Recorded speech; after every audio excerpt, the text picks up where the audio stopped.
Disclaimer, this is a video of me reacting to someone else's Five Nights at Freddy's theory. I don't always agree with them, but that has nothing to do with how I feel about them as a person or even their channel as a whole. I have and will continue to make it clear that I am a fan of this creator, and this video is simply me providing my own opinions on their theory. This video is not trying to say that I know better or am better than this creator, it's simply me seeking out other people's opinions so that I can explain the things that I agree with, the things I don't, and so I can understand these alternate opinions whether I agree or not. Anything negative I say or any negative reaction I have towards the theory is just me disagreeing, and I will always explain my point of view. Whether you agree with my stance or the creators, please just be civil towards both of us in the comments. Thank you and enjoy the video.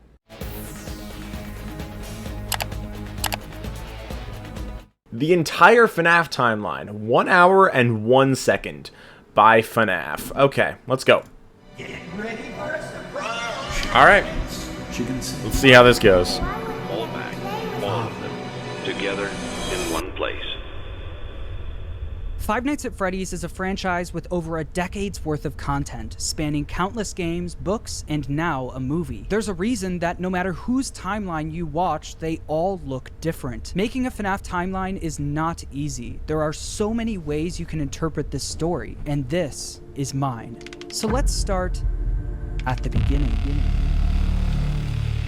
Back in the 70s, a company called Fazbear Entertainment got its start by creating different props and mascot costumes for carnivals, and specifically for something called the Fall Fest. The Fall Fest featured various mascot characters, such as a bird, an elephant, and the most popular of all, Fredbear and Bonnie. These specific mascot costumes were so popular, Fazbear Entertainment opened a dedicated restaurant for them called Fredbear's Family Diner, featuring the same Fredbear and Bonnie mascot costumes from the Fall Fest. What Fazbear Entertainment didn't account for, though, was one of their animatronics from the Fall Fest going rogue, ending in a giant fire, with most of everything from the Fall Fest being destroyed. Huh, okay. I guess he's just like skimming over that because we don't know, what's it called? Secret of the Night we'll have yet, but... Taco and Matt better in this?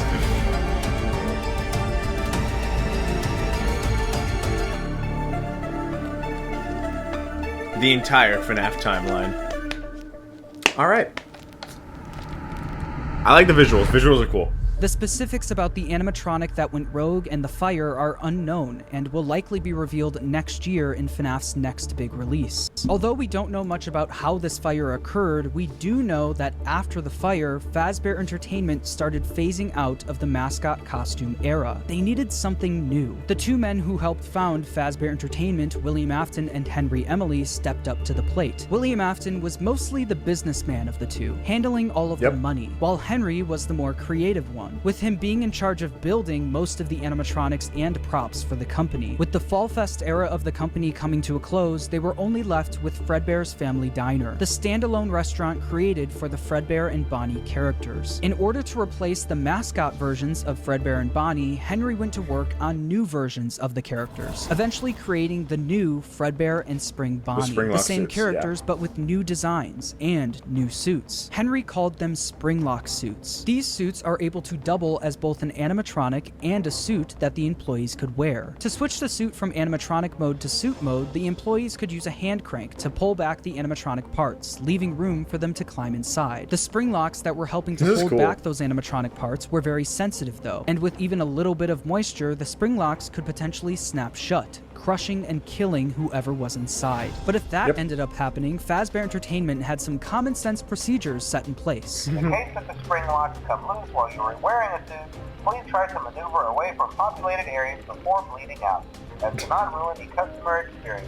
Fredbear's Family Diner ended up being super successful for William and Henry, so much so that other companies tried replicating it. Another company proceeded to rip off Fazbear Entertainment's old mascot characters by creating their own animatronic versions of them. The leader of the group was Nedbear, a direct copy of Fredbear, followed by a hippo, an elephant, and a frog, all characters from the Fall Fest, and all with slightly different designs to avoid copyright issues. But while the rival company was able to replicate the designs, they could not replicate Henry's state-of-the-art technology. Their robots were... I would argue that the mediocre melodies were probably more so... We're probably, like, a little later in the timeline. I feel like in the time between, like, FNAF 1 and FNAF 3, there was probably, like, a window there when a lot of, like, restaurants tried to, like, take over because Freddy's was gone. So, like, any restaurant of that kind of, like, caliber would... Or not caliber, but, like, of that kind would kind of rise up and get, like, really successful because there's no Freddy's to take over all the business, right? And that, I think, is also probably where, like, the Pizza Playground from, what's it called? Puppet Carver, probably, came from. And then the mediocre melodies could probably have been there. It could have easily been earlier. I just think it makes a little bit more sense for them to be a little later, so that, like, it gives them more time for, like, the technology to advance, like, from the, like, to, like, the FNAF 1 animatronics, so that they could, like, so that it'll make sense in terms of, like, their designs, so because they're a lot more similar to the FNAF 1 characters, right? Especially their endoskeletons. Their endoskeletons are, like, a lot more like the FNAF 1 ones. Poorly made and had to have giant batteries with exposed wires on stage with them. Naturally, the rival company failed and ended up being bought out by Fazbear Entertainment. With all of the success from Fredbear's Family Diner, William and Henry decided to branch out and create more characters for a new restaurant. In 1983, William and Henry opened Freddy Fazbear's Pizza. I would argue that the Freddy's characters probably existed during the Fall Fest era too. My main reason for that is the 20 years comment from Phone Guy. Well, that's one of my reasons, but I think the 20 years comment from Phone Guy kind of indicates that the costumes, because Edwin was turning costumes into animatronics, it's likely that the FNAF 1 animatronic costumes existed in the Fall Fest, and they existed for all those 20 years, and then they were turned into the animatronics that became the FNAF 1 animatronics. So they always existed, like, back in the Fall Fest era. They weren't just created here. They were just turned into animatronics, like, around, like, late 70s, and then they were used for Freddy Fazbear's Pizza. That's what I think. Freddy Fazbear, Bonnie, Chica, and Foxy. With the opening of Freddy Fazbear's Pizza, Fazbear Entertainment was experiencing success like they've never seen before. But with two restaurants now open at the same time, more success also meant more work for William and Henry. Also, I should say that at Freddy Fazbear's Pizza, the Springlock suits also exist. Like, Fredbear and Spring Bonnie also exist at Freddy Fazbear's Pizza. There's just different versions of them. But they're not, like, the only things. Like, the main four are the main attractions, but the Springlock suits still exist to go around, have people, like, greet the patrons and stuff as the animatronics. Like, that still is a thing. Duo were so wrapped up in work that they started neglecting their own families. William was the father of 3 kids, the eldest, Michael, the crying child, and Elizabeth. The crying child has yet to have a 100% confirmed name, so for this video, he will just be called the crying child. Meanwhile, Henry had 1 kid, a daughter named Charlie. The business partners spent most of their days working, so they both created different ways of taking care of their kids. Henry was the robotics genius, so he used his talents to create a new animatronic to watch Charlie for him. It was called the security puppet. This animatronic would sit by the door of Freddy Fazbear's Pizza and make sure that Charlie wasn't able to leave the building. This made it so Charlie could play at the restaurant while Henry worked, without Henry having to worry about her leaving the building or getting kidnapped. The robot was linked directly to a green bracelet that Charlie was wearing. If Charlie, wearing the green bracelet, tried leaving the building, the security puppet would spring into action. William, on the other hand, was the businessman of the company. He cared more about making money, but also saving money. Naturally, he decided to just force his eldest son, Michael, to babysit while he was at work. Michael was mostly in charge of babysitting the crying child. The crying child didn't have many friends, but he did have a close relationship with his plushies. These plushies were of characters from his favorite show, Fredbear and Friends, Fazbear Entertainment's newest cartoon, featuring Fredbear, Freddy, Bonnie, Chica, and Foxy. The crying child's favorite character, though, was Fredbear. He especially loved his Fredbear plushie. Although he loved the plushie version of the characters, the animatronics would soon become a different story. One day, while visiting Fredbear's Family Diner, the crying child saw something that would scar him for the rest of his life. While wandering the restaurant, he walked by the employees only room, where an employee accidentally left the door open. Inside the room was his father, William Afton, helping another employee into a Spring Bonnie suit. But through the eyes of the crying child, this looked like someone was literally being stuffed into an animatronic suit. The crying child was so young that he wasn't educated on how the mascot characters worked, so seeing a human be put inside of one terrified him. When a child experiences... This is a pretty common idea. I can definitely see that being the case. I'm more of the opinion that the bite victim was the runaway in Midnight Motorist. So I think that the animatronic out the window, whatever that was, I personally think it was Shadow Freddy, who was probably created from William killing Charlotte, like, earlier that night. Like, his anger and stuff in doing that probably created Shadow Freddy, and then he went to the window, and then he lured the bite victim away, and then that's probably what scared him. That's my personal belief, but I think that this idea definitely works. It's just not my personal belief. There's also like ideas that like maybe he saw the missing children incident, depending on when it happened. But I think it's pretty clearly in 1985 now, so that idea's kind of died down now. So probably not. Is something traumatic, their brain naturally tries finding ways to deal with that trauma. The crying child's way of dealing with his trauma was by creating an imaginary friend. This imaginary friend took the form of the object he loved the most, his Fredbear plushie. His new imaginary friend Fredbear followed him wherever so he's he just went, saying the plushie's an shapeshifting imaginary into friend. flowers, Okay. hiding behind cars and in the sewers, with nobody being able to see him except for the crying child. When the crying child was overwhelmed, the plushie would talk to him and try to calm him down. Even when the plushie wasn't around, it was still able to speak to him because it lived in his mind. While the crying child was dealing with the trauma of seeing what he thinks was someone being stuffed into a suit, his brother Michael was only making it worse. I'm more of the belief that the plushie was William talking through it. Some people suggest like, oh, the plushie was talking while Afton was in the back room, but I have two issues with that. I think that first of all, that doesn't necessarily have to be Afton in the back room. It definitely can be. I'm not saying it's not. I'm just saying it doesn't have to be because the idea of Afton being purple is just because he's in the shadows. Because it's a black background, he's in the shadows. You need to be able to see him, but he's also in the shadows, so it's like dark around. You can't really make out his details. He's a man in the shadows. That's why he's purple. The fact that they're in a dark room means that that person in the shadows doesn't necessarily have to be Afton. Sure, the other guy's not purple, but like I guess that's the point, is like he is being put into the suit. So you kind of got to see him. But the purple guy doesn't necessarily need to be Afton in that case. Again, not saying it isn't. I'm just saying it doesn't have to be. And second of all, he doesn't actually talk while the plushie doesn't actually talk while Afton is on screen. And also, you could just say he's like talking through the walkie-talkie. He's like, "Hey, I'm talking to my son right now. Just just give me a second." He could just like have it like in an earpiece or something too, like that connects to the walkie-talkie that's like inside the plushie. Like that's perfectly plausible. And the guy's like, who are you talking to? And he's like, my son, shut up.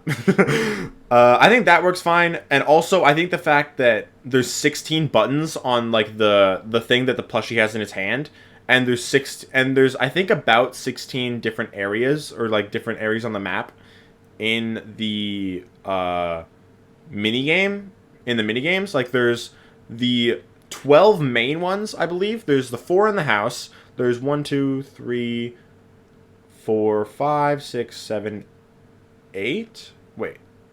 1, 2, 3, 4, 5, 6, 7, 8, 9, 10, 11, 12. Yeah, 12. There's 12 on like the main map. There's 3 in Fredbear's, and then there's the storage room. So there's 16 total areas on the map, and there's 16 camera buttons. So I think it's simply, I don't think it's that it's just teleporting. I think there's just multiple plushies just set up all around the place to make the bite victim think that it's just an imaginary friend, or like that he can just, or that he's just like an actual thing that can teleport.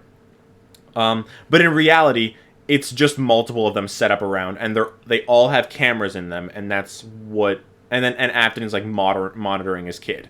I think that Afton probably made the bite victim go through the nightmares from FNAF 4, which also makes sense to be like what he saw that made him scared of the animatronics. He probably went through the nightmares, and then Afton was probably observing him to see what he was doing, like after that, to see like the effect it had on him. And he was talking through the plushie to be like to like try to like stimulate him and like try to get reactions out of him, see how he's acting and stuff like that. So I think that's what the plushie is. I can see him being an imaginary friend, but I don't think it's as likely just because I think there's like a lot more that actually indicates that the plushie is Afton watching the bite victim, and well, I think that's like kind of undeniable that the plushie is watching the bite victim because of the cameras, like because of the cameras on the screen in sister location, the 1983 keypad, the plushie right next to it, the camera buttons. I think it makes way more sense for the plushie to be Afton observing and not be an imaginary friend that teleports. It doesn't have to be Afton talking through it necessarily, but I think it makes a lot more sense because there's like a speaker in that camera button, so it could very well just be like he's talking through it. Plus, there's the whole thing with the real Jake, where Jake's dad talks to him through a plushie. So I think that makes the most sense for the Fredbear plushie. Knew about what happened with his younger brother and used it against him. Every day while babysitting the crying child, Michael would put on a foxy mask, hide somewhere in the house, and jump scare his little brother.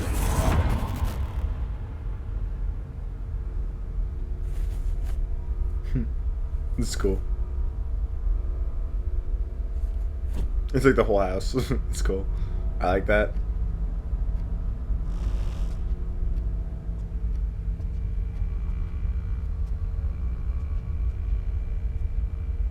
From the pizzeria to your living room, Taco. you have to wait to sing and dance with Fredbear and Friends. Weeknights at 8, 7 Central. Only on...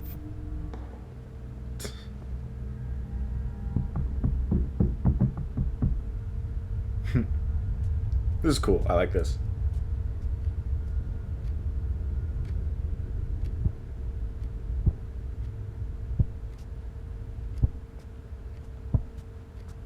His sister's room. Hello.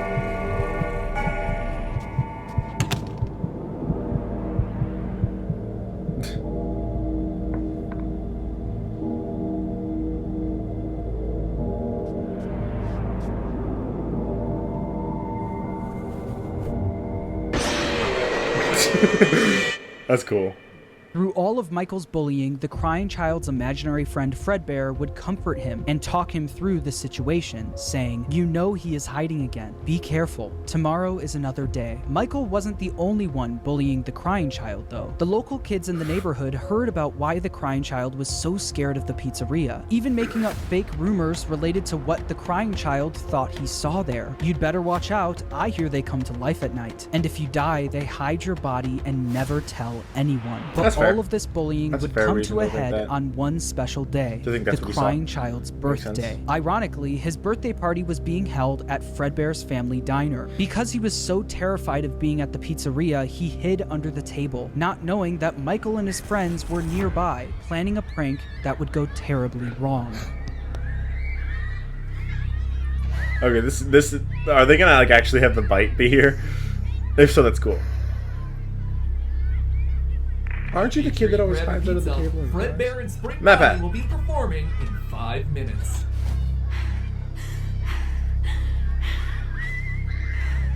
Imagine hiding under a table at your own birthday party.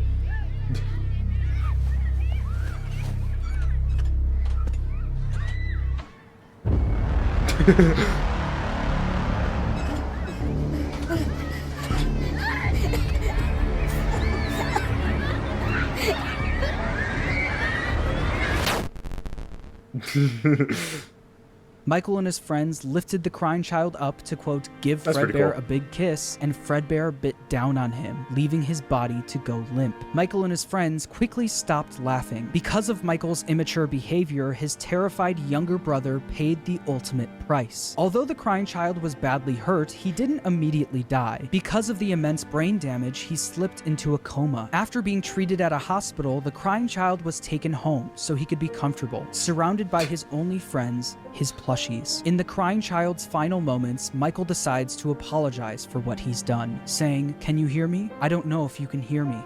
I'm sorry." After Michael speaks, the crying child's imaginary friend Fredbear, created out of the trauma he experienced, continues doing what it's done the whole time. It comforts him, saying, "You're broken. We are still your friends. Do you still believe that? I'm still here. I will put you back together." This would be the final thing the crying child hears before he dies. I do not believe that that an imaginary friend was what said that. Especially since FNAF World is literally all about the puppet setting up Happiest Day, and the puppet being the Glitch Bear, and the Glitch Bear being the Fredbear plushie.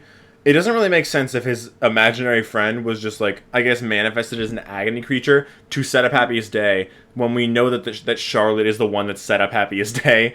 So that's why I think that Charlotte was the one that said, "I will put you back together," just because it makes way more sense. I don't believe it's Afton, especially since, like, there's no reason to believe that he would want to put his son back together anyway, considering he doesn't really care about him at all.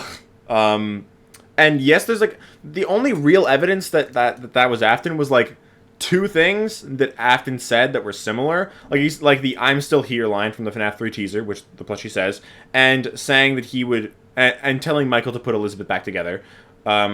Like, sure, those are similar, but the Glitch Bear in FNAF World says literally the exact same things, and it doesn't make sense for that Glitch Bear to be Afton, because the puppet is the one that sets up Happiest Day, and the Glitch Bear is setting up Happiest Day. So the Glitch Bear and the puppet being the same character is kind of undeniable to me, and the Glitch Bear being the Fredbear plushie is also undeniable because it literally says the same lines. Also, like Fred just said, William never actually puts them back together, so that doesn't really make sense for him to. It doesn't really make sense for him to be Afton to me.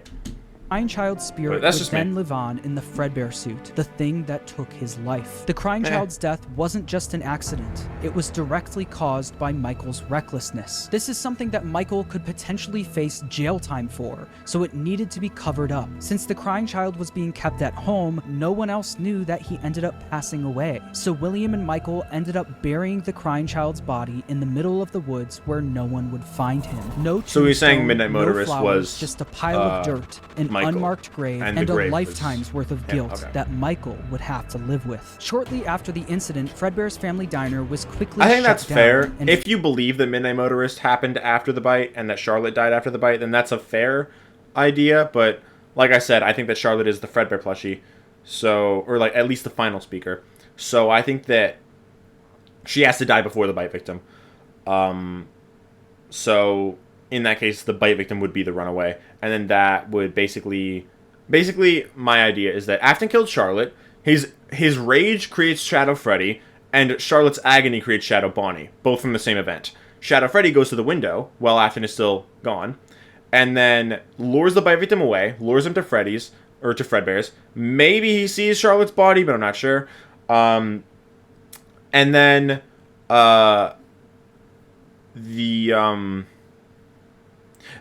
Shadow Freddy would Shadow Freddy would lure him away. Maybe the bite victim would see Charlotte's body and maybe think that Shadow Freddy killed her, and then that would cause him to be afraid of the animatronics. Then he gets back home. Afton is like, Afton says he'll be sorry when he gets back, so when he gets back, he then tortures him by using the hallucinogenic gas on him, making him go through the FNAF 4 nightmares, and then that fueled his fear of the animatronics even more. And then the FNAF 4 minigames happen. He watches over the bite victim to see like how he acts after everything that happened with those nightmares, with the fear experiments, to just see like what the effect would be on him. And then Michael scares him, kills him by accident, and then the bite victim dies, or he's about to die. Charlotte comes to him, says, "I'll put you back together," and then that leads to the rest of the series. As for the bite victim possessing Fredbear, I don't necessarily think that's the case, at least immediately. Okay, actually, it might be, but the thing is, I think that Golden Freddy and Fredbear are 2 different animatronics. Like, I think that they're the same character, but as I said before, the Springlock suits existed at Freddy's, meaning the Golden Freddy that Cassidy was stuffed into was probably the one. It was probably the one that was at Freddy's, not the Fredbear's one. 2 different animatronics. So if Cassidy and the bite victim were Golden Freddy together, they would probably be in that one, not the Fredbear. But if it is the Fredbear, that does make sense, because Afton says the spirit follows the flesh and also the pain. So while he didn't die in Fredbear's mouth, he died in the hospital, he still died because of Fredbear. So the pain that was caused by Fredbear killing him, by Fredbear biting him, that pain linked them together, and that's how he would possess him, because of the pain. But I also believe Shatter Victim, which is the theory that the bite victim's soul is, like, split amongst the missing kids. But that, like, that also involves, like, more time passing. So at first, I think he's just, like, possessing Golden Freddy. And then he gets split up later. Or, like, the pieces of his soul are, like, broken up somehow. Fredbear was completely wiped from existence. The Fredbear and Friends TV show turned into Freddy and Friends on tour. The Fredbear and Spring Bonnie Springlock suits also ended up being moved into the back room of Freddy Fazbear's Pizza, mainly being used as spare suits if one of the Freddy's animatronics broke down. The death of William As I said, those Afton's animatronics did was a perform pivotal at moment Freddy's, in this so that doesn't story. really make sense to me, Specifically, William personally. Afton's story. This was the first For the record, if you're not aware, the reason I'm saying that the Springlock suits were at Freddy's was because, well, Phone Guy tells us that they are. Like, he says that there's 2 specially designed suits that double as both animatronics as suits, and they perform, people wear the costumes, they wear them at Freddy's, they perform as them, greet patrons, shit like that. So, those animatronics are performers at Freddy's, which means that the Golden Freddy and Spring Bonnie from Freddy's, and Golden Freddy from and Fredbear and Spring Bonnie from Fredbear's coexist, meaning they're not the exact same animatronics. They're the same characters, not the same animatronics. Different suits. Domino to fall. A father losing his son is a traumatic situation, and while any other father would take time to grieve, be sad, and properly deal with such a big loss, William Afton took a different route. Afton definitely was upset about his son dying, but it wasn't because he felt bad for his son, it was because it was embarrassing to him. William Afton was a narcissist. He had little to no empathy. All he cared about was public work image and comparing himself to his business partner, Henry. Yeah, that's it. Henry had a wife, a kid, and a talent for robotics that Afton was utterly jealous of. The death of the crying child sent Afton over the edge because while Henry's family was still perfect, his was now broken. Henry and William had different I agree ways with that, but I think that's probably more so with, like, maybe his wife dying at some point earlier in the series. I don't think that the wife had, like, was, like, a major character, but I do think she died, and, I do think that she died, and then, that sparked the whole jealousy thing of Henry, and that's why William killed Charlotte. I don't think that, like, he was grieving. I think it was just, like, the perfect family thing and, like, the public image that he cared about, and, like, it was his jealousy of Henry having a perfect family and his family being broken. That's my take on that. of taking care of their kids. And while Afton employing his eldest son failed, Henry's security puppet succeeded. Henry's daughter, Charlie, lived on. Afton had a hard time dealing with this feeling of embarrassment. He started becoming an alcoholic, frequently visiting the local bar called Junior's. One night, though, after drinking a little too much and getting kicked out of the bar, he decided that he was going to settle the score with Henry. Afton, drunk and filled with rage, drove from the bar to Freddy Fazbear's Pizza, where he knew Charlie was being watched over by Henry's security puppet. Afton planned on risking everything to kill Henry's daughter, Charlie. He didn't care if he got caught, and he didn't care if he went to prison. But when Afton got to Freddy's, he noticed that Charlie was standing outside by herself. It turned out that some bullies were able to trap the security puppet in its box and lock Charlie outside the building, giving Afton the perfect opportunity to kill Charlie outside of the pizzeria. The security puppet was eventually able to escape its box and went looking for Charlie. As Afton sped away, the puppet noticed that Charlie was outside in the pouring rain. It then did what it was programmed to do and went to protect her. But as the puppet got closer to Charlie's body, the rain started making it short circuit. It was forced to crawl its way over to her until the rain got to be too much and the puppet shut down right next to Charlie's body. While Charlie and the puppet lay lifeless next to each other, Afton was speeding home, driving right past where he buried his son and the bar he got kicked out of. When Afton got home, he was met with his wife sitting in the living room watching TV and Michael in his bedroom. Afton was a drunk and abusive father and fully blamed Michael for what happened to his youngest son. Mrs. Afton tells him to leave Michael alone because he's had a tough day, but Afton and I think the wife was already dead. I think that was just Michael. Room and pounds on the door. A lot of people say like Michael is demanding Afton. I think it's just a suggestion. I think he's like, hey, can you leave him alone, please? And yes, Michael bullies his brother, but like he's still like cares about his brother. Like, it's not like you don't just like not care about your brother even if you bully them. Like, that's kind of like a whole thing with siblings. Like, you still care about each other, but you'll still be like sure you'll like bully each other, but you'll still care about each other. And I think siblings have this whole thing where nobody can bully their sibling except them, pretty much. So like they're really protective but also still rude. Also still like mean. As for like the demanding thing, I don't really think that's demanding. I think he's just asking him. And the whole point of this is that Afton is ignoring him. Like, Afton just ignores Michael. So I don't think it really matters what Michael says, because he's not really going to care. He's not going to listen to him, regardless. He then makes his way around the house to try and find a way in from the outside. But once he gets to Michael's bedroom window, he notices that it's broken, and Michael was gone. Michael was so upset by what he did to his brother that he would sometimes see visions of Fredbear appear and disappear. Tonight, Fredbear appeared outside his bedroom window. And not really convinced that a teenager would talk to their abusive father like that. Well, like I said, William doesn't pay attention to Michael. He ignores him. So I think the fact that Michael says that is just him saying, it doesn't really matter, like, what I say. He's not going to listen anyway. He's just going to ignore him. So what he says, even if he, like, gives him attitude, if he's like, leave him alone, like, he's not going to listen. So it doesn't really make a difference. Almost felt like his brother was calling out to him from beyond the grave. This would happen frequently, and every time it did, Michael would run to the spot where they buried his younger brother, only to find that nothing had changed. His younger brother was still gone and buried in the ground. Afton knew Michael did this often, saying, ran off to that place again. He will be sorry when he gets back. The guilt of killing his younger brother haunted Michael in his real life, but also in his dreams. Belief, yeah. Michael would constantly have nightmares about the animatronic that took his brother's life. These were the exact same nightmares his younger brother used to have every night, now passed on to him.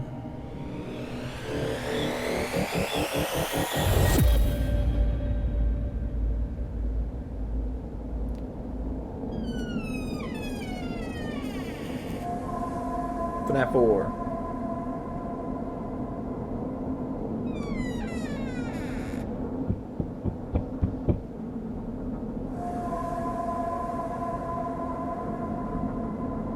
Hello.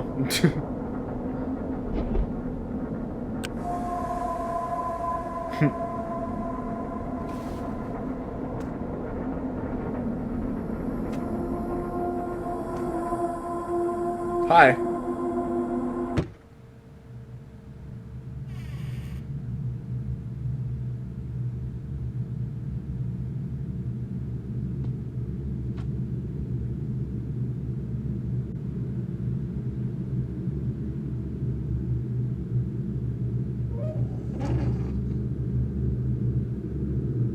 Hello.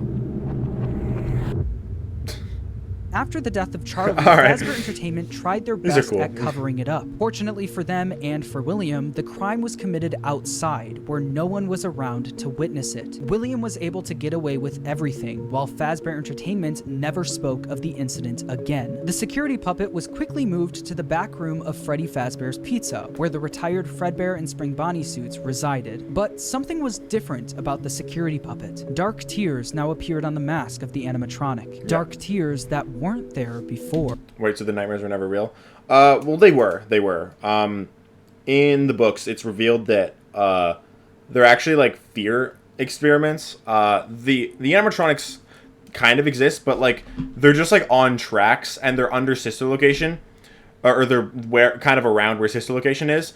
And it's just like an experiment room where Afton is trying to experiment with hallucinogenic gas to see like the effect of fear and like how that all affects like the mind, I guess, pretty much.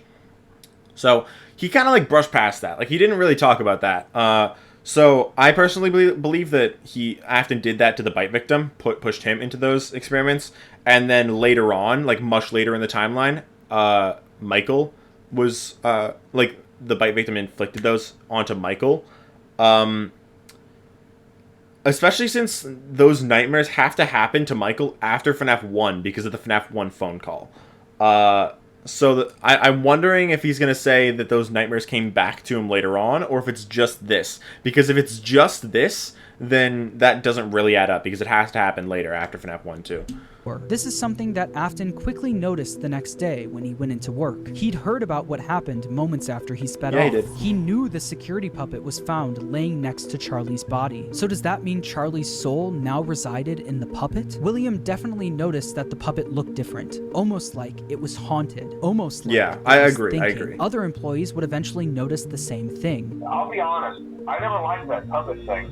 It's always thinking, and it can go anywhere. After realizing the security puppet may be possessed by the spirit of Charlie, Afton went back and looked at the crying child's Fredbear plushie, only to find that it also seemed to be haunted. The crying child feared for his life every single day, and that plushie was something he was able to cry and pour his agony into. Afton believed that this is what caused the plushie to appear haunted. I agree with the puppet It wasn't part. made Not alive necessarily by the spirit this, of his but- son, it was made alive by the agony and fear his son poured into it. Afton quickly became obsessed with the concept of haunted objects, and more specifically, the power of human emotion. He needed to find out if this is something he could take advantage of. Afton then used all of his money he made from Fredbear's and Freddy Fazbear's Pizza to build a giant underground facility directly I think he under probably his house. already It had was here that. that he would try Like, to I think that was already recreate what under his happened with house. son, to recreate the fear and agony he experienced. In order to do this, Afton didn't take any Also, how would those fear experiments happen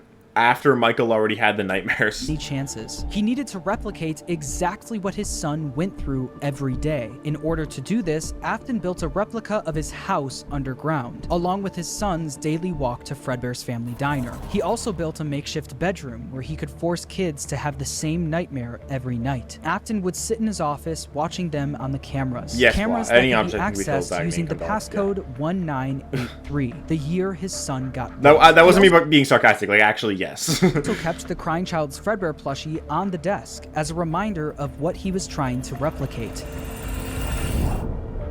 In the makeshift bedroom, there were dummy animatronics that wheeled down the hallway. Yeah.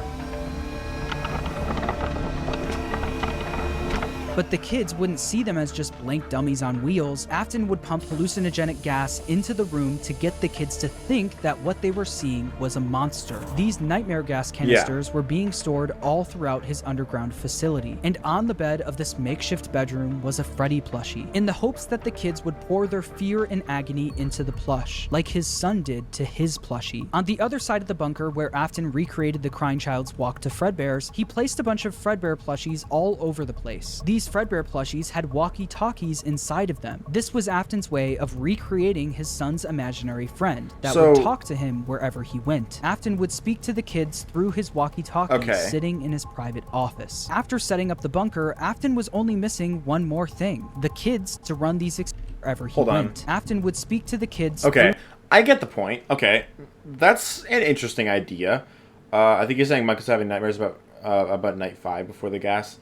I get that, I guess. I'm not sure. That seems a little... I mean, not really far-fetched, but I feel like the gas probably just existed sooner. Like I said, because I believe the bite victim was, had those nightmares. Since in the logbook it's mentioned, that he supposedly had dreams on a page with Nightmare Fredbear on it. So I think it makes sense for the bite victim to have gone through those nightmares. I get the point that he's making with the minigames, with the recreating the whole event. I feel like it just makes sense for that to have been the bite victim rather than him recreating everything, but I get the idea. Through his walkie-talkie sitting in his private office. After setting up the bunker, Afton was only missing one more thing: the kids to run these experiments on. He needed a way to kidnap and capture kids without being caught, and he had the perfect way to do it. The fun times. I agree with what he's saying now. Everyone, please stay in your seats. Enter Circus Baby and the Funtime animatronics. These robots were specifically built by Afton to capture kids, featuring Circus Baby, Funtime Freddy, Funtime Foxy, and Ballora. They feature advanced technology such as parental tracking, I'm the voice same height as mimicking Funtime Freddy. luring, and storage tanks. Circus Baby, the star of the group, was even able to make ice cream as a way to lure kids to her. Once the kid got too close, a giant claw would reach out, grab them, and lock them in the animatronics storage tank. Some of the board members from Fazbear Entertainment were suspicious of these new animatronics. She can dance. She can sing. She's equipped with a built-in helium tank for inflating balloons right at her fingertips. She can take song requests. She can even dispense ice cream. With all due respect, those aren't the design choices we were curious about, Mr. Afton.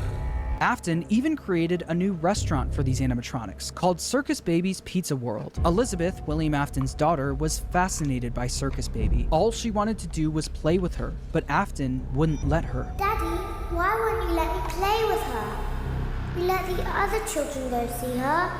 Why won't you let me go? He strictly told her to stay away from the animatronic, but one day, she didn't listen. On the opening day of Circus Baby's Pizza World, another domino would fall in Afton's life, and Elizabeth would soon be the victim of his terrible misdeeds. I can do something special. Did you know that? I can make ice cream, although I only did it once. What a wonderful day, though. I was in a small room with balloons and a few tables. I would always count the children. I'm not sure why. They usually played together in groups of 2 or 3. There were 4, then 3, then 2, then 1. Time to play.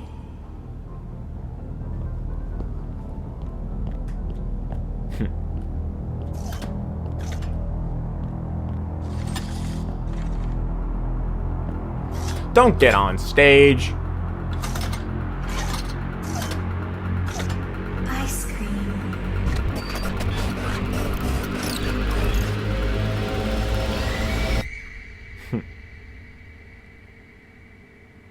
Something happened when there was one. I was no longer myself. There was screaming for a moment, but only for a moment. In an instant, Elizabeth was grabbed by Circus Baby and thrown into her stomach hatch. The sheer force of her being grabbed and thrown into the robot's storage tank was enough to kill her almost instantly. This is something that William wasn't able to test. That was until his daughter became the test. William Afton now lost another one of his kids, but this time it was all his fault. After just one day of being open, Circus Baby's Pizza World was shut down. Afton covered up the incident by telling the public that the restaurant shut down due to gas leaks. But not everyone bought that story. The local newspaper wrote about the incident, saying, in other news, the grand opening of Circus Baby's Pizza World has apparently been canceled due to reported gas leaks in the building. Sources close to the establishment questioned the report, saying that strange activity around the area at night suggests something else is to blame. One local is quoted as saying, everything just stopped. There was so much excitement built around this place opening, and then they just stopped talking about it. A tenant from across the street claims to have witnessed a large group of cars surrounding the building during the night, and large pieces of equipment being taken out of the building under tarps. A few weeks later, the building was for sale. There is no comment yet from the local entrepreneur who financed the venture. That local entrepreneur, William Afton, successfully covered up everything. He was able to bring Circus Baby and the Funtime animatronics back down into his bunker, but once he got them there, he noticed something was different about Circus Baby. One distinct feature about Circus Baby was her blue eyes, but what once was blue eyes now were green, the same color as Elizabeth's. In that moment, he knew that his daughter's soul attached itself to the robot. Her soul lived on in Circus Baby. Afton knew that the way Charlie went on to possess the puppet was sloppy, and it was hard to recreate without getting caught. But what if the kids' bodies were hidden where no one would ever look? What if, just like his daughter, their bodies were stuffed into the animatronics? For Afton, Elizabeth's death quickly went from just another inconvenience to a scientific breakthrough. Afton was one step closer to harnessing the power of life itself. But one successful experiment wasn't enough. So far, I find myself agreeing a decent amount. Like, I disagree with a lot of the stuff from like the beginning, from like orders of like deaths between like Charlotte, the bite victim, the Midnight Motorist stuff.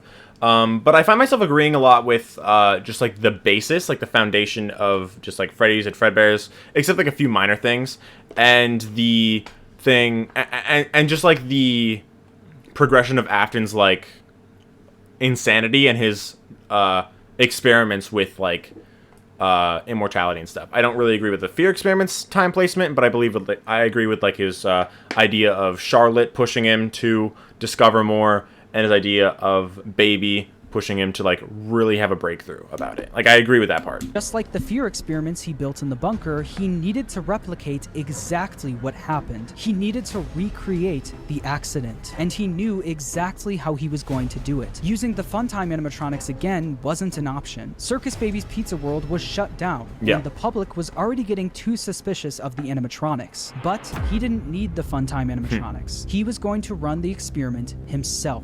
On June 26, 1985, William Afton made his way to Freddy Fazbear's Pizza. There, he would put on the old spring Bonnie suit from Fredbear's to lure 5 kids into the back room.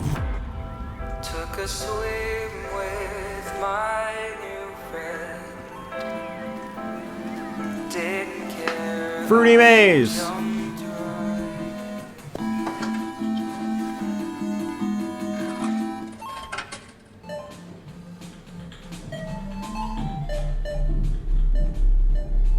Hello. Looking for a friend? The water's clear, come swim with me. Okay, so is he saying Afton killed her with a knife? Because that's not the case.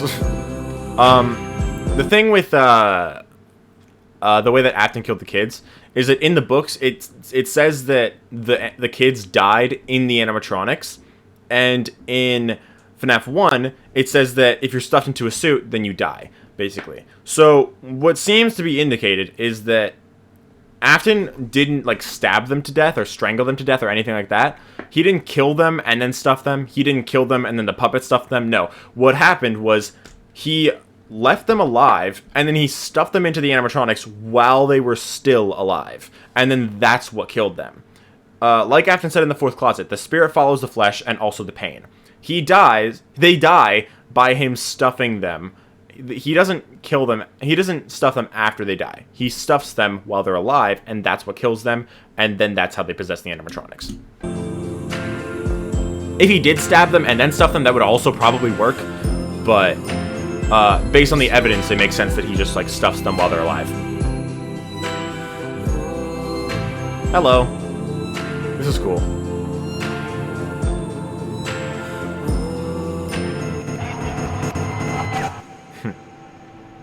One by one, Afton killed them and stuffed their bodies into the animatronics. Susie was first, being stuffed into Chica. Gabriel went into Freddy, Jeremy into Bonnie, Fritz into Foxy, and then there was Cassidy, who went into Fredbear, aka Golden Freddy. At this point, Afton had no idea that the crying child spirit was in Golden Freddy, so he didn't think twice about shoving Cassidy in there. The way Afton killed Cassidy, though, was different from the rest. Freddy, Bonnie, Chica, and Foxy were just regular animatronics. Afton had no choice but to kill them, then stuff them into the suits. But Golden Freddy wasn't just a regular animatronic, it was a Springlock suit. The same Springlock suit that took his youngest son's life. Afton was aware of how dangerous the Springlocks were. Any bit of moisture or too much movement would cause them to snap shut, slowly killing whoever was inside. So that's exactly what he did to Cassidy. He put him into the suit and watched as the Springlocks snapped shut, cementing Cassidy's death as the most brutal of them all. Freddy, Bonnie, Chica, Foxy, and Golden Freddy weren't the only animatronics sitting in the back room of Freddy Fazbear's Pizza, though. They were joined by the security puppet, which contained the soul of Henry's daughter, Charlie. Once Afton was gone, Charlie jumped into action, almost acting as a guide for their souls, properly giving them life inside of each animatronic. After the incident, the kids were quickly reported missing by their families, and although the security cameras caught Afton luring the kids away, he wasn't able to fully get in trouble. Since he was wearing the Spring Bonnie suit, they were never able to prove it was actually him. Afton also hid the kids' bodies. I think they were able to prove it was actually him. They were just not able to prove that the kids were dead or that he killed them because they couldn't find the bodies. No one would ever look. Which I don't think is realistic. I think you would be arrested in that case. You would be convicted, but I guess in this case, he just wasn't. And I'm not just saying this because, like, that's what I believe. Like, that's literally what happens in the books, so it's probably what happens in the games, too. So the bodies were never found. Unbelievably, Afton was able to get away with... Oh, yeah. No, it definitely is what happened in the games, too, because in Help Wanted, there's a death message that says nothing was ever proven in a court of law. So Afton definitely was... caught on cameras. They knew that it was him. They just couldn't prove that the kids were dead or that he killed them. So they couldn't convict him. He wasn't able to fully get in trouble. Since he was wearing the Spring Bonnie suit, they were never able to prove it was actually him. Afton also hid the kids' bodies where no one would ever look, so the bodies were never found. Unbelievably, Afton was able to get away with yet another crime. Because of all the bad press that came from the missing children's incident, people stopped coming to the pizzeria. After months of customers no longer showing up, Fazbear Entertainment officially shut down Freddy Fazbear's Pizza. Not to mention the blood and mucus. The pizzeria shut down, Afton decided to pull the Funtime animatronics out of retirement and finally get his underground facility fully operational. He knew he couldn't try opening another Circus Babies restaurant, so he had a new idea. Due to the massive success, and even more so the unfortunate closing of Freddy Fazbear's Pizza, it was clear that the stage was set, no pun intended, for another contender in children's entertainment. Unlike most entertainment venues, our robotic entertainers are rented out for private parties during the day. Afton opened Circus Babies Entertainment and Rental. So where are the bodies in the suits? Wouldn't they smell? Yeah, that's actually the whole plot point.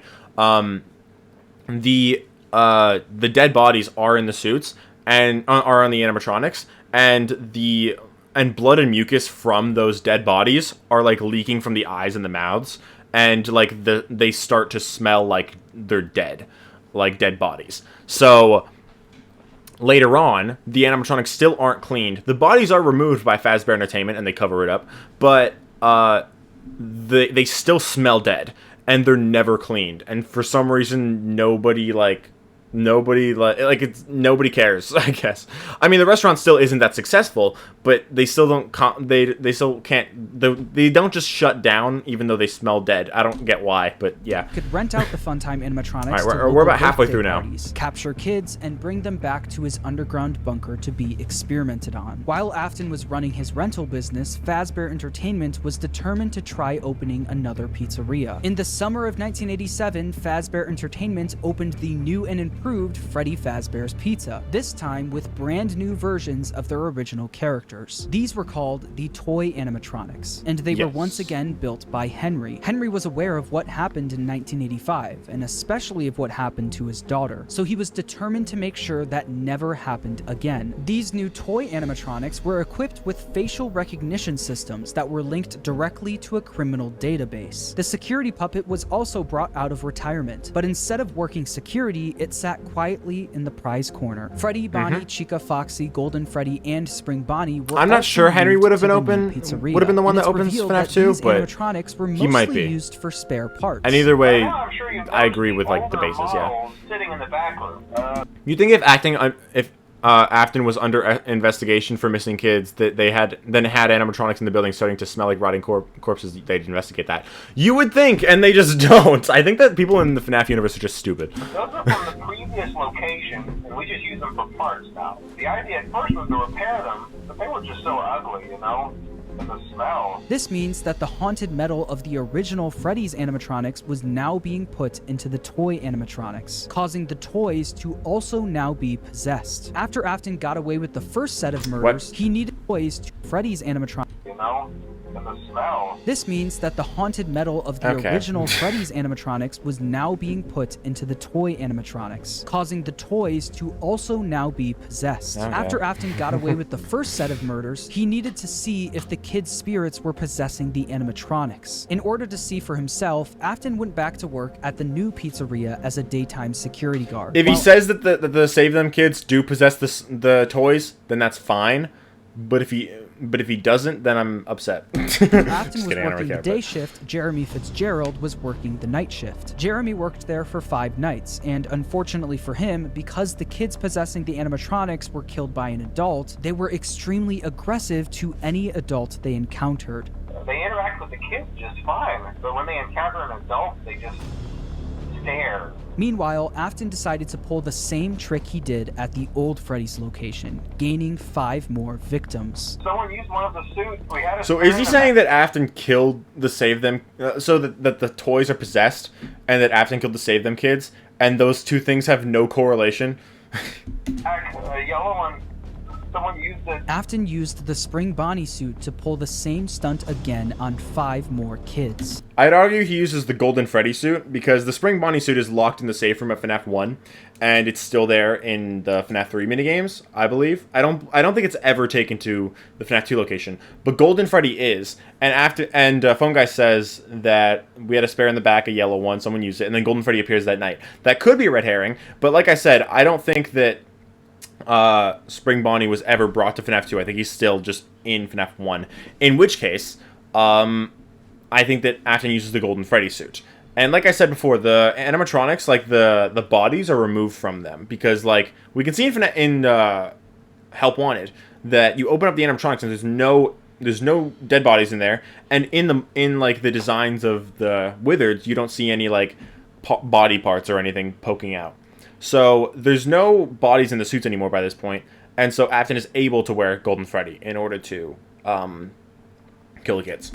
But as he was committing the murders, Charlie, from inside the puppet, was actively trying to save the kids. She tried enlisting the help of the other animatronics, but it was too late. Afton had already finished what he started. Not only that, him seeing the puppet and Freddy walking around the pizzeria trying to stop him was all the proof he needed that his experiments were successful. The kids he put into the original suits were haunting the animatronics. But there was one problem. Afton knew that the haunted metal of the endoskeletons was the key to everything, but the animatronics were trapped at the pizzeria. There was no way he could bring them back to his underground bunker. He couldn't get to the animatronics if the pizzeria was still open and active. So he needed to find a way to make sure the pizzeria shuts down and fast. Instead of stuffing the new set of victims into the toy animatronics, he decided to leave the kids out in plain sight, scattered throughout the pizzeria. This was a guaranteed way to get the pizzeria shut down. A few hours after Afton committed the murders, Jeremy Okay, but I think that I don't think that's really the case because I think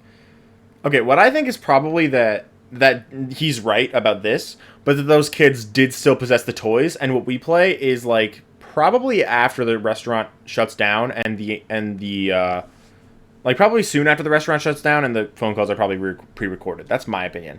In which case, I don't think that... I feel like Jeremy Fitzgerald might just not be the Bite of 87 victim. But, yeah, I don't know. It's just weird, I think, the FNAF 2 timeline. It's just kind of complicated. But I think that kind of makes the most sense, that the restaurant did shut down for the reasons that he's saying. But the kids still possess the toys, and then what we play is, is correct. Or, the other option... which actually might be more likely. I don't even know. FNAF 2's lore is kind of complicated for no reason. But I think it's also possible that he left them out at first to try to lure out the puppet and then hid them afterwards. And then the bodies are only discovered like a week later. And that's when the FNAF 6 phone, or the Night 6 phone call happens. Which would explain why the animatronics are still acting like they're possessed when they're when the kids like, so meaning the kids are already dead. Like I said, I don't believe that the FNAF 1 animatronics possess the toys, or FNAF 1 spirits, or that the missing kids possess the toys. I don't believe that, personally. Like, I get where the theory comes from. I just don't think it really makes as much sense as just the toys being possessed by the new dead kids, because there's 5 new dead kids and 5 toy animatronics. It just makes sense for them to be... for them to go hand in hand. I feel like it's just illogical for that to not be the case. Gerald showed up, and there's no reason to believe that's not the case unaware either. of what happened that. Because even if he doesn't stuff the kids, they're still in proximity, so they'll still be able to make their way into the animatronics. This was a guaranteed way to get the pizzeria shut down. A few hours after Afton committed the murders, Jeremy Fitzgerald showed up for his night shift, unaware of what happened that day. Hello. What on earth are you doing there? Didn't you get the memo? The place is closed down, at least for a while. Listen, just finish your shift. It's safer than trying to leave in the middle of the night. We have one more event scheduled for tomorrow, a birthday. You'll be on day shift. Wear your uniform. Stay close to the animatronics and make sure they don't hurt anyone, okay? The next day, during Jeremy's day shift, one of the animatronics bit him in the head. This was infamously known as the Bite of 87. Meanwhile, Afton successfully got the pizzeria shut down. The local newspaper wrote about the incident, saying, after being open only a few short weeks, Freddy Fazbear's Pizza is closing its doors. The new animatronic animatronics will be scrapped due to possible malfunctions. However, the original characters are being kept in hopes of a possible reorganization of the company. Since the toy animatronics were now being scrapped, he knew he could get away with taking their endoskeletons. But he also knew that he couldn't risk showing his face at the pizzeria again, so he got his oldest son Michael to do the work for him. William was easily able to get Michael to do whatever he wanted. William was abusive and manipulative, while Michael was haunted by the guilt of what he did to his younger brother. Because of this, Michael basically acted as William's puppet. Michael showed up for the night shift at the now closed Freddy Fazbear's Pizza under a code name, Fritz Smith. Hold on. Michael to do the work for him. William was easily able to get Michael to do whatever he wanted. William was abusive and manipulative, while Michael was haunted by the guilt of what he did to his younger brother. Because of this, Michael basically acted as William's puppet. Michael showed up for the night shift at the now closed Freddy Fazbear's Pizza under a code name, Fritz Smith. I agree. At the end of his shift, he would successfully steal the toy animatronics endoskeletons for his father. I do not agree with that. His first day on the job due to tampering with the animatronics. As it said in the local newspaper, while Fazbear Entertainment scrapped the toy animatronics, the original Freddy, Bonnie, Chica, and Foxy were going to be fixed up and reused. And that's exactly what they did. After the 1987 Freddy's location shut down, they opened yet another location, this time using the exact same building as the first Freddy Fazbear's Pizza. As you can imagine, this didn't work out. Yeah, I don't think Mike is Fritz. In sister location, Mike is still using Mike Schmidt. In sister location, as seen on hand unit, which conflicts with him being Fritz. How? Because, okay, first of all, it doesn't necessarily mean he... Just because his name is Mike doesn't mean he's Mike Schmidt. He could just be Michael Afton or Mike Afton because Mike is still the same name. And also, Fritz was before he used the name Mike Schmidt, and sister location is after FNAF 1. So him using the name Mike Schmidt still doesn't really mean anything. So great for the business. They opened yet another location, this time using the exact same building as the first Freddy Fazbear's Pizza. I don't think As it was you can 1993 imagine, this didn't work out anymore, great for the business. People already had a bad impression of Fazbear Entertainment, so using the same building that the original murders took place in didn't help business. Customers barely but they showed were up like to the poor, new pizzeria, so leading it to shut down by the end of I like how there's a 1993. thing on the wall that Although says, this "We was know bad what news happened." for Fazbear Entertainment, this was great news for William Afton. Afton was able to acquire the endos of the toy animatronics, but that wasn't enough. He needed all of the haunted endoskeletons, especially the ones in the original I don't think he used the animatronics. toys at all, Once the honestly. pizzeria shut down, Afton came up with the plan to steal the endos from the animatronics. Each pizzeria was designed with something called a safe room. As always, if there is ever an emergency, please go to the designated safe room. Every location is built with one extra room that is not included in the digital map layouts programmed into the animatronics or security system. This room is hidden to customers, invisible to animatronics, and is always off camera. This room was hidden from guests and invisible to the animatronics. Afton would use this to his advantage, luring each of the animatronics to the safe room and dismantling them one by one. Yeah. The kids possessing these animatronics were the same kids he lured into the back room all those years ago. He planned to use the same trick to lure the same kids all over again. Yep. I agree.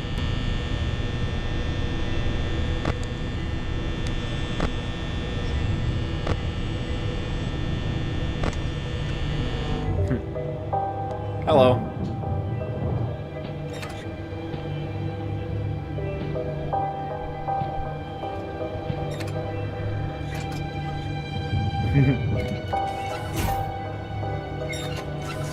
This is actually kind of cool.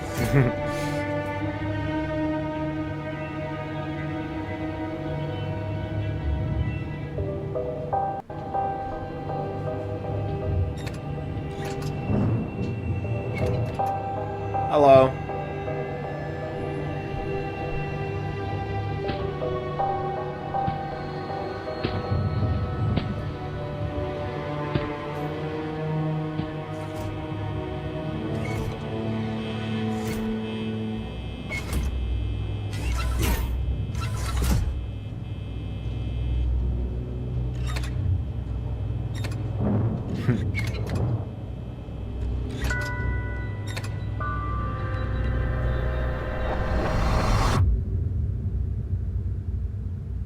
Once he finished That was pretty dismantling each animatronic and stealing their endoskeleton, Where's he your brought ad them blocker? down to Why his would I- why do I need underground an bunker, ad where he blocker? would melt them I don't all care. down into one liquid substance called remnant. Not only did Afton rob these kids of their lives, he would use their souls long after they're gone for his own personal gain. Okay.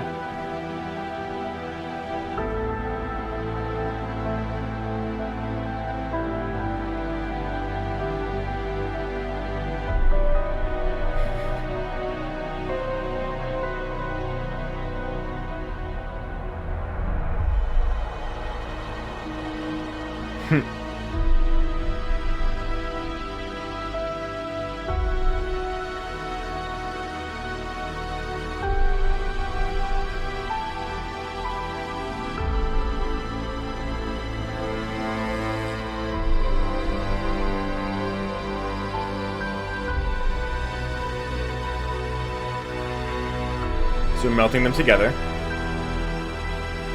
in a furnace.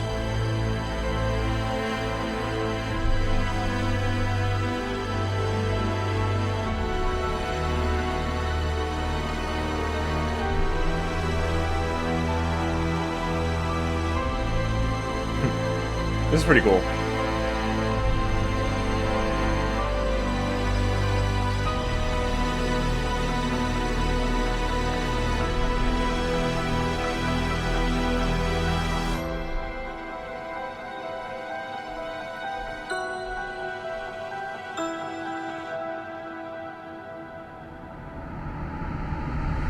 By melting down the endos, he successfully created remnant. This substance, containing the spirits of all of the missing children, was silver in color, and if kept at the right temperature, was malleable. Afton didn't want to risk testing the remnant on himself, so he injected it into the funtime animatronics. Once he did, the animatronics jumped to life. The experiment had worked. William Afton unlocked the power of life itself. After his successful experiment, he went back to Freddy Fazbear's Pizza to collect his old spring Bonnie suit. But once he got there, he was met with the spirits of the 5 missing children, trapping him inside the safe room. Cassidy, the spirit inside Golden Freddy, chased Afton around the room and forced him to get into the spring Bonnie suit. Cassidy was the most vengeful spirit of them all. Being spring-locked in the Fredbear suit was a painful and slow death, and he wanted to make sure that Afton knew what that felt like. At this point, Most of MCI is Afton knew how not a universally spirit could agreed live on. Not as even long nearly. as he was inside the suit, It should be, he but it's knew not. he'd be back.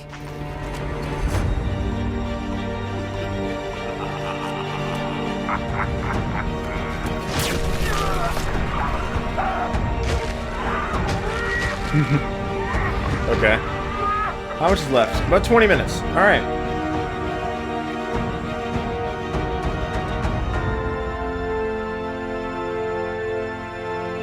As Afton laughed, the spring locks snapped shut, forcing him to go through what Cassidy went through. This was an act of revenge by Cassidy, and it wouldn't be the last. Afton was now confined to the safe room of the now shut down Freddy Fazbear's Pizza, and because of this, everything in his underground bunker was left abandoned. But even with Afton gone, the rental business continued on its own. All of the funtime animatronics containing the spirits of the missing children and even his daughter Elizabeth were still being rented out during the day and then brought right back down to the bunker. All the spirits wanted to do was escape, but they were always put back underground. After Afton went missing, his eldest son Michael, who's been blindly helping his father, remembered what his father told him if he ever went missing. If William wasn't there to finish his work, Michael would do it for him. Afton's underground facility was always off limits to Michael, but since he was now gone, Michael had no choice. He took the elevator down to where his father worked every day. Although Michael was helping out his father by stealing some of the endos from the animatronics back in the day, he never exactly knew what William was doing until he got down into the bunker. I agree. Okay. Cool. Is he gonna go into like the Pizzaplex era too? Okay, it looks like no. Alright, so it's not the entire FNAF timeline. He visited the bunker, he learned more about what his father was up to. He learned about the massive facility his father built, complete with multiple rooms conducting fear experiments. He learned the truth behind the funtime animatronics and how they were actually designed to kidnap kids. And he learned through the voice of Baby exactly how his sister died. A little girl Standing by herself, my stomach opened, and there was ice cream. I couldn't move, at least, not until she stepped closer. But as the week went on, Baby was conducting a plan of her own, a plan to escape the bunker using Michael's body. Elizabeth was no longer the person Michael remembered her as. She was entirely devoted to her father and would do anything to make him proud of her. At the end of the week, all of the Funtime animatronics endos were scooped out, with all of them combining into one animatronic called Ennard. This creature, containing the spirits of the missing kids and Elizabeth, knew they wouldn't be able to escape the bunker looking like an animatronic. They needed a human body to walk around in. Yep. Alright, I'm agreeing right now. We're in the scooping room now. Funtime Foxy has already been here today. Funtime Freddy has already been here today. Melora has already been here today. Circus Baby has already been here today. I've been out before, but they always put me back. They always put us back inside. There's nowhere for us to hide here. There is nowhere to go when we look like this. But if we looked like you, then we could hide. If we looked like you, then we would have somewhere to go. The scooper only hurts for a moment.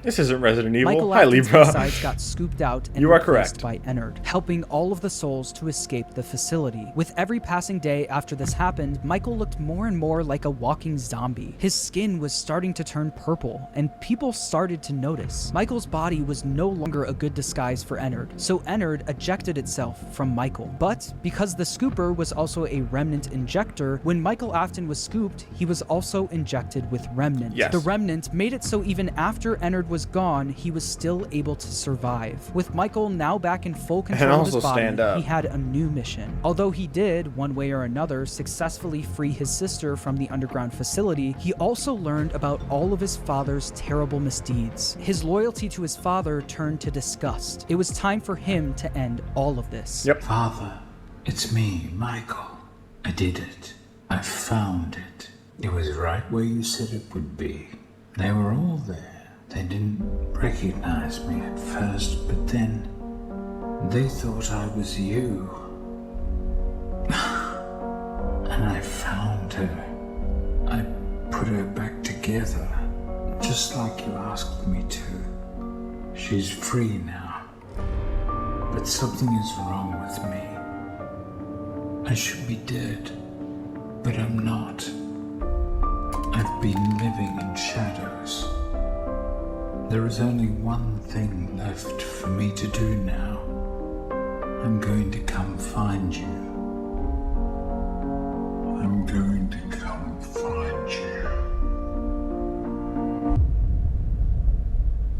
Michael would spend years searching for his father with no luck, until a new ad in the local newspaper caught his attention. Someone decided to open something called Fazbear's Fright, the horror attraction. Local amusement park is getting ready to scare your socks off with a new attraction based on the unsolved mysteries of Freddy Fazbear's Pizza. Featuring actual relics from the decades-old pizzeria, this new attraction is guaranteed to bring back your childhood in the worst possible way. As if using the crimes of his father to make a profit wasn't bad enough, they also went back to the old pizzerias and collected any objects they could find to put on display at the attraction. Michael immediately applied for the job of the security. I will say, like I've said before, I think that Mike probably goes through the FNAF 4 nightmares between Sister Location and FNAF 3, because I think because Michael searches for Afton for so long, and there's such a big gap between Sister Location and FNAF 3, I think he most likely just gives up at some point because, like, he can't find him, and so he tries to move on, and then the bite victim, like, inflicts the nightmares on him to remind him what his goal is and, like, reorient him, like, to get back on track, like, when FNAF 3 happens. That's my personal belief, and I think that, like, works pretty well, but guard yeah, with the that's sole just intention me of burning the place to the personally. ground. When he got there, he saw the remnants of his past, the shells of all of the animatronics, missing every single one of their endoskeletons. He knew they could only find the shells of the animatronics because he and his father stole their endoskeletons all those years ago, leaving only the Mike shells didn't do behind. that. On day I mean, 2 I guess of you said working of at the attraction, toys, he got so word that they I don't found agree with a that, real but- animatronic. You're not gonna believe this. We found one. A real one. This real animatronic ended up being his father, still inside the spring Bonnie suit he died in decades ago. Even though his father was now in the building with him, he still decided to go through on his plan, all in an effort to end his father once and for all. Michael then rigged the wiring in the building to catch fire, burning the horror attraction to the ground with his father inside.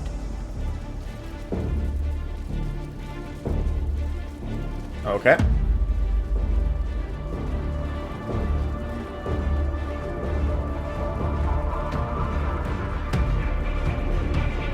And it does nothing!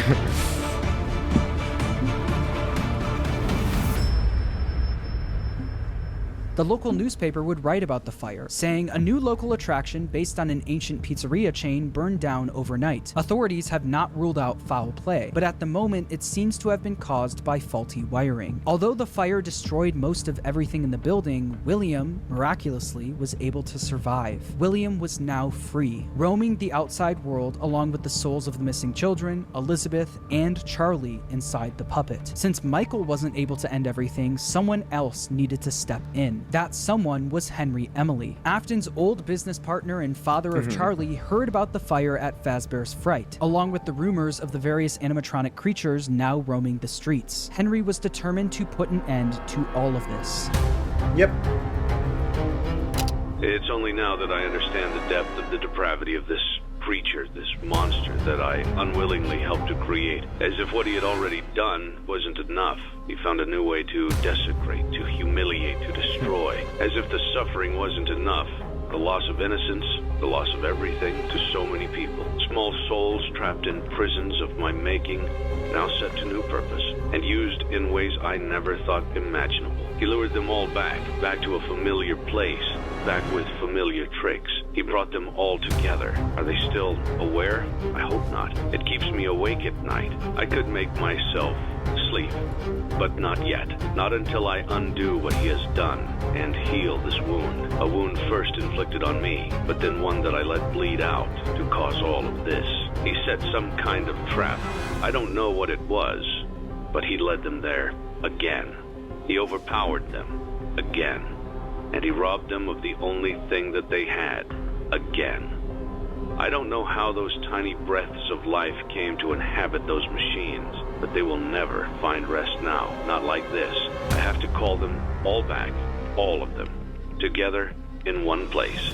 By gathering all of the animatronics in one All right. place and locking them in the What's 10 same minutes? room, he would be able to burn them all to Whoops. the ground for good, effectively freeing their spirits in the process. In order to do this, Henry created a new restaurant called Freddy Fazbear's Pizza Place. He knew that the spirits and William couldn't resist coming back to a new location, even if it was all just a trap. Charlie was different though. She was smarter than the rest, so Henry knew she wouldn't be as easily fooled. So he created an animatronic called Lefty, standing for lure, encapsulate, fuse, transport, and extract, specifically to capture the puppet and bring it to the pizzeria. While trying to find someone that would help him carry out his plan, one person showed up for the job, a person who was also determined to finally end all of this, Michael Afton. Day after day, the animatronics roaming the streets would show up in the alleyway next to the pizzeria. Baby, aka Elizabeth, the souls of the missing children and the crying child, now appearing as Molten Freddy, Charlie and Lefty, and his father, William, all showed up in the back alley. Michael would then collect each animatronic and throw them into a facility under the pizzeria, designed to be a maze with no exit, where the animatronics would roam around without even knowing they're trapped, until the end of the week, where they would all be burned to the ground. With all of the souls, including William himself, now in one place, Henry's plan was in motion. As far as Elizabeth and William were concerned, this was a good thing. All of this remnant now in one place was all that they wanted, until Henry stepped in. You played right into our hands. Did you really think that this job just fell out of the sky for you?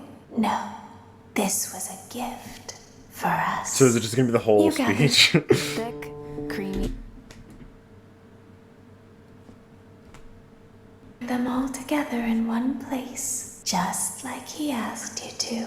All of those little souls in one place, just for us. A gift. Now we can do what we were created to do and be complete. I will make you proud, Daddy. Watch. Listen. And be full. Connection terminated. I'm sorry to interrupt you, Elizabeth, if you still even remember that name. But I'm afraid you've been misinformed.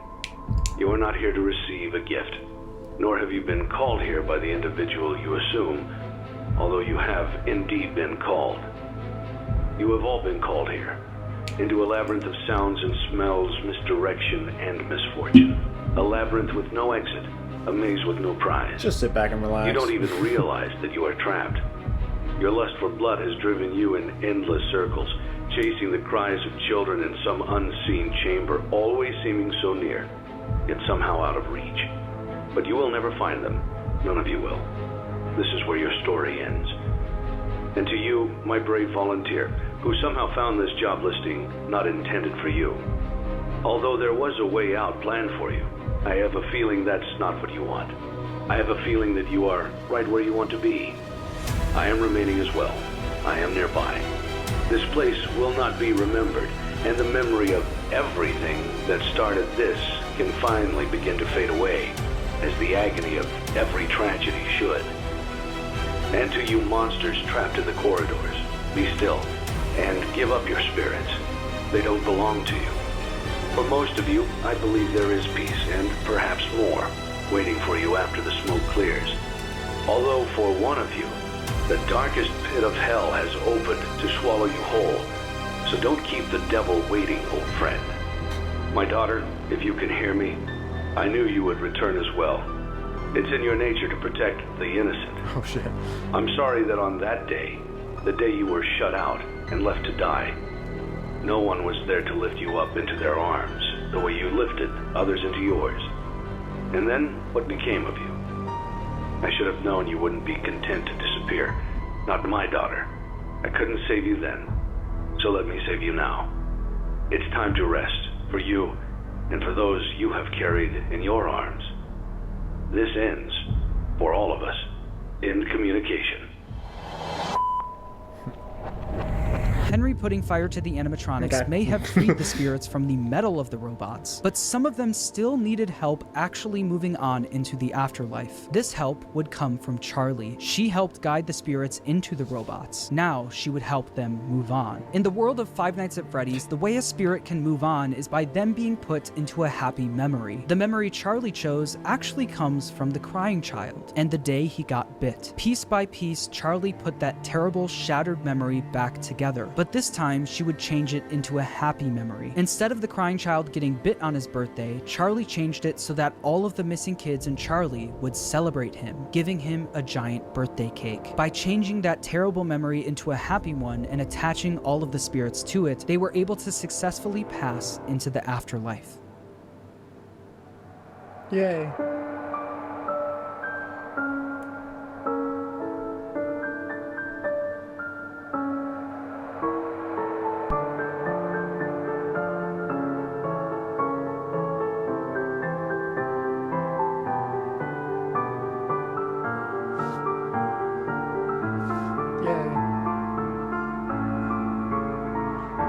Like I said, they were all able to move on. Except for one. Oh god.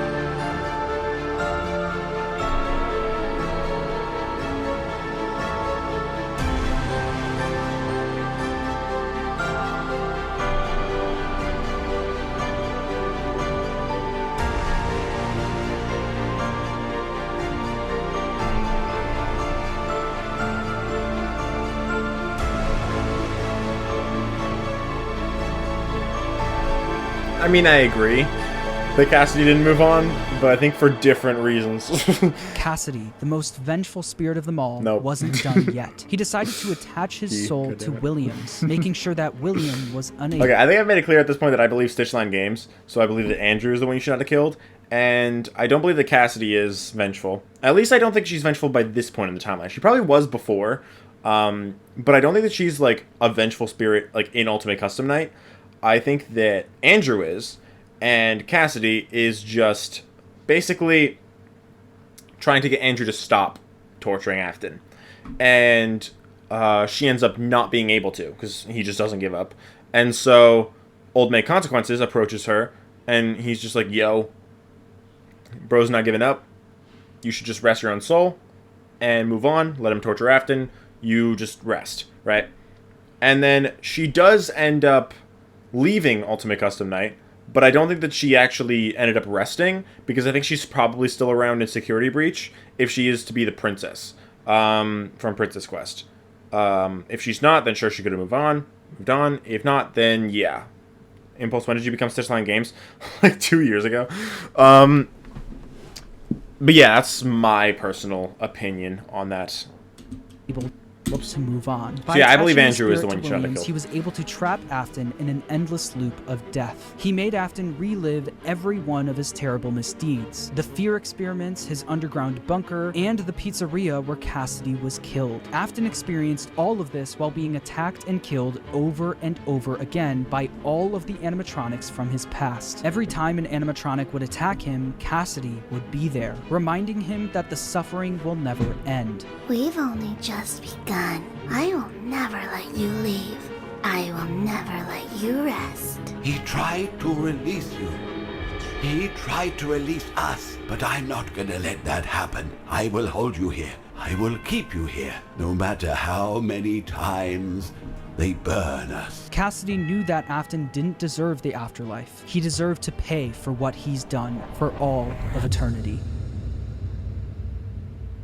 But if you keep up with the franchise, you know that that's not the end of the story. Like I said at the beginning of the video, making a FNAF timeline is not easy, no matter what anyone says. In broad strokes, you can explain the basic plot, but once you get down to the motivations and the why of everything, you have to start filling in the blanks yourself. Some people who've helped me fill in the blanks that I'd like to shout out are Right Host for his theory about Cassidy being springlocked in Golden Freddy. I think that makes a lot of sense and is really satisfying for the narrative. Also, I'd like to shout out MatPat for his theory about Midnight Motorist. After trying to figure that minigame out for years, I think your explanation makes the most sense. It's important for me to say that no one except for Scott Cawthon himself knows the exact story he was trying to tell. So please make sure to watch other people's timelines as well and come to your own conclusion on everything. And when the time is right, I'll be back to tackle the newer games in this franchise. Until then, make sure to subscribe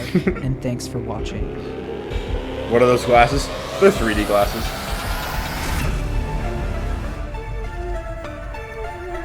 Okay. I will say there's obviously a lot that I disagree with, but there's actually a decent amount that I agreed with. I actually really like this timeline. Like I said, I disagree with a lot of it, but not only did I agree with a bunch of it, I also just enjoyed watching it. It was nice. It was a good watch. It was enjoyable. I liked the visuals a lot, and just like the way he formatted the whole thing. I thought it was good. But yeah, let me know what your thoughts are on the timeline. And yeah, hope you guys enjoyed my reaction. That's all for the reaction. Yay. Yay. Alright. The entire FNAF timeline, my ass.